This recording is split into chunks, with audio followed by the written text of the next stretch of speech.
દેશમાં આજે ખેડૂતોએ ભારત બંધનું એલાન આપ્યું છે। ટેકાના ભાવ સહિતની વિવિધ માંગણી સાથે આંદોલન કરી રહેલા ખેડૂતોએ આજે ભારત બંધનું એલાન કર્યું છે।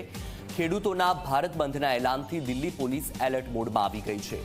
વહેલી સવારથી જ પોલીસ દિલ્હીની તમામ બોર્ડર પર બેરીકેડ લગાવીને સઘન તપાસ કરી રહી છે। આ સાથે જ પોલીસે ટ્રાફિક એડવાઇઝરી પણ લાગુ કરી છે। પોલીસે લોકોને મુસાફરી માટે મેટ્રો ટ્રેનનો ઉપયોગ કરવાની અપીલ કરી છે। એટલું જ નહીં પણ યમુના એક્સપ્રેસવેથી નોઈડા ગ્રેટર નોઈડા એક્સપ્રેસવે થઈને દિલ્હી જતા માર્ગ પર તમામ માલવાહક વાહનોની એન્ટ્રી બંધ કરી દેવાઈ છે। ખેડૂતોના ઉગ્ર આંદોલનના કારણે ટ્રેન વ્યવહારને પણ અસર થઈ છે। દેશમાં ખેડૂતો ફરી કેમ આંદોલનના માર્ગે આવ્યા છે તે જાણવું પણ જરૂરી છે।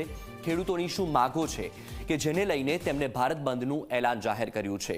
તો ખેડૂતોની વિવિધ માંગ પર નજર કરીએ તો કેન્દ્ર સરકાર લઘુત્તમ સમર્થન મૂલ્યની ગેરંટી આપે, ખેડૂતો સામે થયેલા કેસ પાછા ખેંચવામાં આવે, લખીમપુર ખીરી મામલે દોષિતોને સજા આપવામાં આવે, ખેડૂતોને પ્રદૂષણ કાયદાથી બહાર રાખવામાં આવે, સરકાર ખેડૂતોને તમામ જે દેવું છે એ ખેડૂતોનું તમામ દેવું માફ કરે, ખેડૂતો અને ખેતી સાથે જોડાયેલા શ્રમિકોને પેન્શન આપવામાં આવે એ પણ એક ખેડૂતોની માંગ છે। તો ખેડૂતો દ્વારા જે વિવિધ માંગ કરવામાં આવી રહી છે તેમાં એક અન્ય એ પણ માંગ છે કે વીજ સંશોધન બિલ 2020 એ રદ કરવામાં આવે।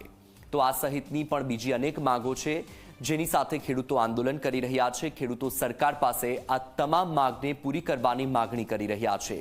જ્યાં સુધી માંગ પૂરી ન થાય ત્યાં સુધી ઉગ્ર આંદોલન કરવાનું પણ ખેડૂતો હાલમાં તો કહી રહ્યા છે।